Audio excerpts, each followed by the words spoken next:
Today we're going to talk about presidents of the modern era. So our goal is to list and explain major accomplishments of presidents in the modern era. And so if we're going to do this, we need to define, first of all, what we mean by the modern era. Many people consider Teddy Roosevelt to be the first president of the modern era. Other than the four founding presidents and, of course, Abraham Lincoln, most presidents didn't really do much of anything. That wasn't because they were bad presidents. It's not because they were ineffective guys. It's just the expectation at the time from the people and from the public was that the president really didn't do much of anything. The president was there as a symbolic figurehead of the United States. The president was there to sign important legislation. The president was there to lead us in times of war. Other than that, pretty much presidents didn't do much of anything until Teddy Roosevelt comes along, other than, of course, Lincoln and the four founding presidents. When Teddy Roosevelt comes along, he's got this idea that he actually wants to do something. He wants to work with what he calls the bully pulpit, you may remember from U.S. history. And he actually wants to make a change in American society. He comes up with his 3 C's, his policies to really better the United States and bust the trust, conservation. He works on these things to improve American life. And so for the first time in American history, he's really the first one to do something as president. And then we go through a number of presidents who go back to not doing much of anything because that's what was expected of the president. And then with the beginning of either Herbert Hoover or really FDR is considered the first modern president. FDR really uses the media and changes the way we view the presidency.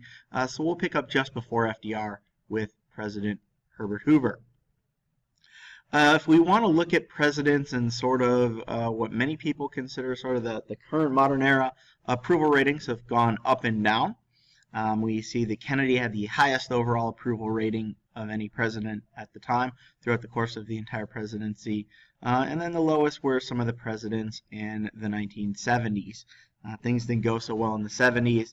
And so if we want to look at maybe why did these presidents have high effective ratings or low effective ratings, why did people approve or not approve of the president?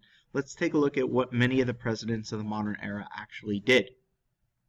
So we begin with president number 31, Herbert Hoover, a Republican. You won't need to know the number. You won't need to even know that he's a Republican, but you generally know in order who the presidents are. And hopefully you learned a lot of this in U.S. history, and a lot of this is review. Herbert Hoover had the best of intentions for helping the American people. He was very involved before he became president with helping the American people. But when the Great Depression broke out, Herbert Hoover, of course, didn't do much of anything because that's what presidents did at the time. Presidents didn't do much of anything. It was seen as the job of state and local governments to really help the people. And so Herbert Hoover thought he was helping the people. He was playing the idea of this rugged individualism. He was playing this idea of a president who leaves it up to the people to take care of themselves. He thought that if he did something during the Depression, or if he did a lot of stuff during the Depression, it would really hurt the pride and the ego of many Americans. What maybe he underestimated was how big the Depression was, and this was a crisis unlike any, and so when Herbert Hoover didn't do anything, basically a lot of people said he was an ineffective president. Which leads us to president number 32, Franklin Delano Roosevelt. Roosevelt most famous for the New Deal. So he came up with the New Deal programs that fixed everything that went wrong during the Hoover administration. In addition, FDR would be the longest serving president in American history.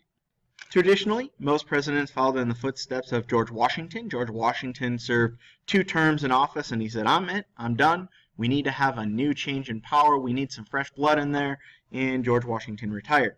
And so every other president after Washington had followed his lead and had retired after 2 terms in office. But FDR decided he kind of liked being president and he was doing a lot of really good things. And so as a result of that, he decided to run for a 3rd term, which he won, and a 4th term, which he won, and he passed away about halfway through his 4th term in office.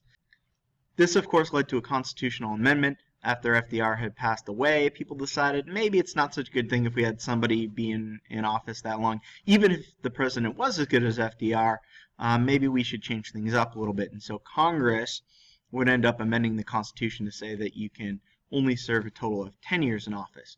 More on that later. President number 33 took over for FDR was Harry S. Truman. Truman was the vice president, and of course he took over. Truman is most famous for making the decision to drop the atomic bomb on Hiroshima and Nagasaki. And then maybe the second thing that Truman is most famous for is the famous newspaper article, Dewey Defeats Truman. Nobody thought that Truman was going to win the election when he was up for re-election, and it ends up that the newspapers even printed that Dewey won before the election was over. Harry S. Truman wins, and of course we get the famous photo that you see there. Number 34, Dwight D. Eisenhower. People wanted a little bit of a change, so they switched over to the Republicans. Dwight D. Eisenhower, a war hero from World War II, had a lot of popularity with the American public. Number 35, John F. Kennedy, maybe one of the most famous presidents, of course one of the most popular presidents. Ironically, people liked him because of his character and personality, but early on in his presidency, he wasn't getting a whole lot done. In fact, it seemed likely that JFK would have lost the election if he would have ran for re-election, because a lot of what he ran on turned out to be pretty unpopular, and he wasn't able to get it through Congress. JFK's lifelong legacy was, of course, trying to get the Civil Rights Act passed. He had promised African Americans change within society, and unfortunately JFK would pass before he ever gets that carried out. Another thing JFK, of course, is famous for is solving the Cuban Missile Crisis. That was probably the most successful thing that JFK did during his presidency. Gets a lot of credit for it, and things went pretty well during that part of his presidency. Unfortunately, JFK joins the ranks of American presidents who were assassinated during office, and so to take over for JFK is Lyndon Johnson. When Lyndon Johnson takes over with the idea that he is going to try to finish the legacy of JFK. So we know JFK was so interested in the Civil Rights Act that JFK would make that the prime goal of his presidency. And well, it seems unlikely that maybe even JFK could have got the Civil Rights Act passed after President Kennedy passed away, after he was assassinated. There was really a big move within government and within the public to fulfill the legacy of Kennedy, and so Lyndon Johnson was able to push through the Civil Rights Act. Another thing, just kind of a quirky story about Lyndon Johnson, he was a good Southern boy. He liked to barbecue, and so he used to like to stand on the roof of the White House and barbecue. Secret Service, this drove them nuts because they thought he was going to burn down the White House, but hey, he's the president, so he gets to do what he wants to do, and so he would have his barbecue on the roof of the White House. And of course, when you barbecue in the South, you use charcoal, so a little bit more dangerous. That takes us to Richard Nixon. Richard Nixon would try to run against Kennedy. He loses. Then he decides to give it another go-around, and this time around he wins. When Richard Nixon wins, he is actually a pretty effective president. Many of his policies are pretty successful. The only downfall for Kennedy is that whole corruption thing, the Watergate scandal, when he sent his thugs to break into the Watergate building and steal secret documents from the Democrats before the election took place. And then when he lied about it under oath, that would lead to the end of Richard Nixon's presidency. Probably Nixon's biggest mistake was not just admitting what happened. If he would have just said, look, I had nothing to do with this, these people, they broke in, I didn't know about it, he probably would have gotten away with it. On the other hand, he didn't. He tried to cover it up, and whenever you try to cover it up, things only get worse. And eventually, Richard Nixon was forced to resign just before he was going to be impeached. Which leads us to Gerald Ford, the only president from Michigan. Gerald Ford is unique in many different ways. Number one, Gerald Ford, whenever a president walks into a public place, they usually play Hail to the Chief, you know. Do, do, do, do, do, do, do, do, do, do, do. Well, Gerald Ford didn't want to do things that way, so instead he had them play the Michigan fight song, Hail to the Victors, when he walked in. Gerald Ford was a very likable guy. He was the only president to ever become president without being elected president or vice president. See, it turns out Richard Nixon's vice president, Spiro Agnew, was also involved in some scandals and corruption before he became vice president, so he had to resign. Therefore, they appointed Gerald Ford to be vice president, and then eventually when Richard Nixon resigns, Gerald Ford becomes president. Gerald Ford not only was a star football player at the University of Michigan, but a very likable guy.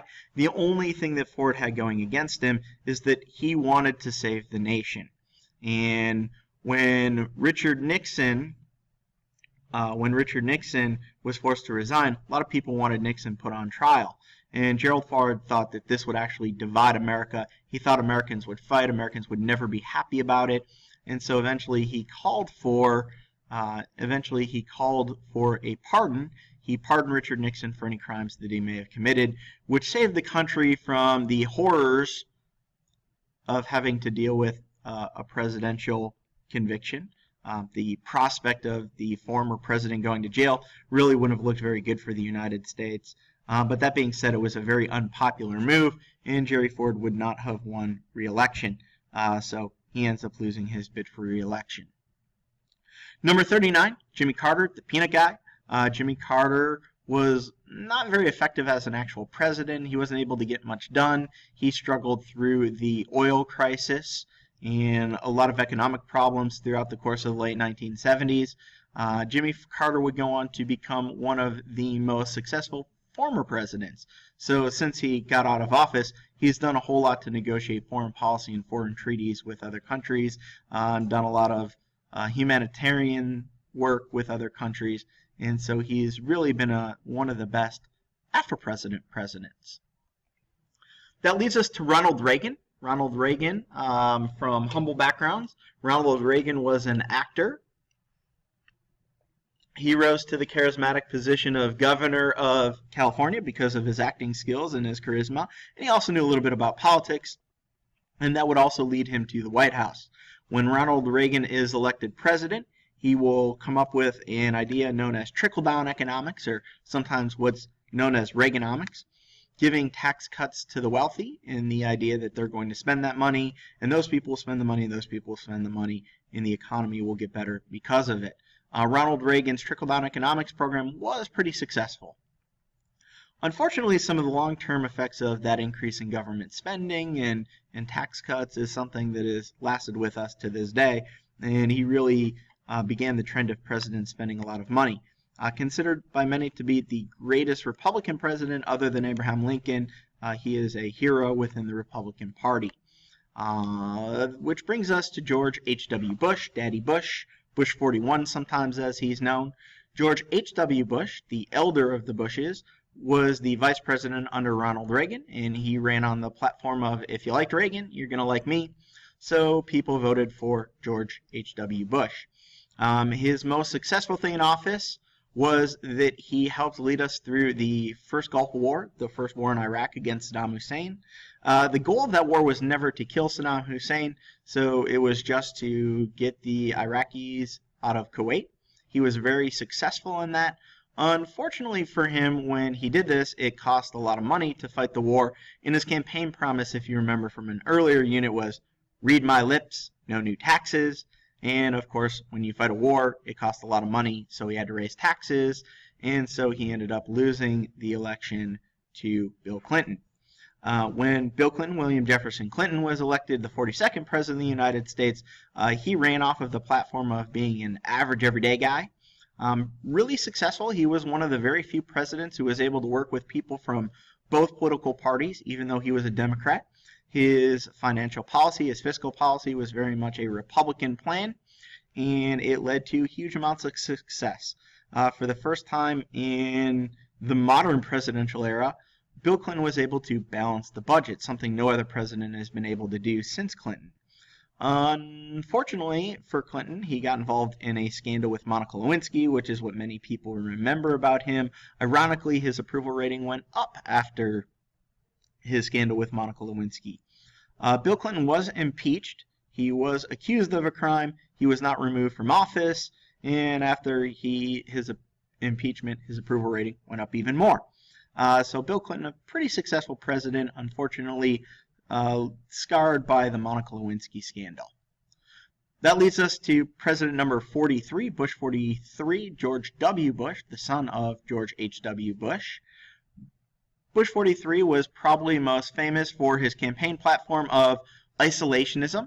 He ran off of the idea that America shouldn't get involved in foreign policy, that America should avoid foreign policy at all costs and focus on fixing America. Unfortunately for George W. Bush and that platform, early on into his presidency, the attacks on September 11, 2001 took place, and that forced Bush into probably something that he never really wanted to take on, and that is foreign policy. So Bush, who ran off of the platform of not being involved in foreign policy, would spend the next 8 years of his presidency really focusing on foreign policy and fighting the war in Iraq. Hugely popular when the war first broke out, but when the war in Iraq, the war on terror, continued on and on and on, the more it dragged on, the more people died, and the more people died, the more people didn't like George W. Bush. George W. Bush has the distinction of having the highest approval rating of any president in the history of the United States, and also having the lowest approval rating of any president in the history of the United States, until Donald Trump came along in his presidency. And so Bush, well, the record's still kind of out on whether people will consider him a good president or a bad president in the long term, but the one thing that he said when he finished up his second term in office was that he did what he had to do to keep America safe from a terrorist attack, and he was pretty proud of that. That leads us to the 44th President of the United States, Barack Obama, of course the first African-American president, probably most famous for the Affordable Health Care Act, also known as Obamacare, and he did a lot to bridge the country that was very much divided by the war in Iraq. He will bring together the country. He will eventually end the war in Iraq, maybe not as soon as he had originally hoped, but he would bring American troops back from the war in Iraq, and he would work to recover the economy. An economy that was in pretty rough shape when Bush took office, but really not something that Bush could have avoided. The economy goes up, the economy goes down, and that's just the way the business cycle goes. Moving on from Barack Obama, we've got Donald Trump. Donald Trump, the verdict is still not out on him. Obviously, he's pretty early on in his presidency. Won by being the candidate who said, I'm not going to be like anybody else. I'm the unique candidate. I'm not really a Republican, not really a Democrat. I'm just a president for the people, the common people. He appealed to voters in the lower socioeconomic classes and especially the middle class voters. Unfortunately, his policies thus far haven't really done much to help people in the middle class. But again, we're in the middle of his presidency, so the verdict is not yet out on him. So that takes us through the presidents of the modern era. Hope you have a wonderful day.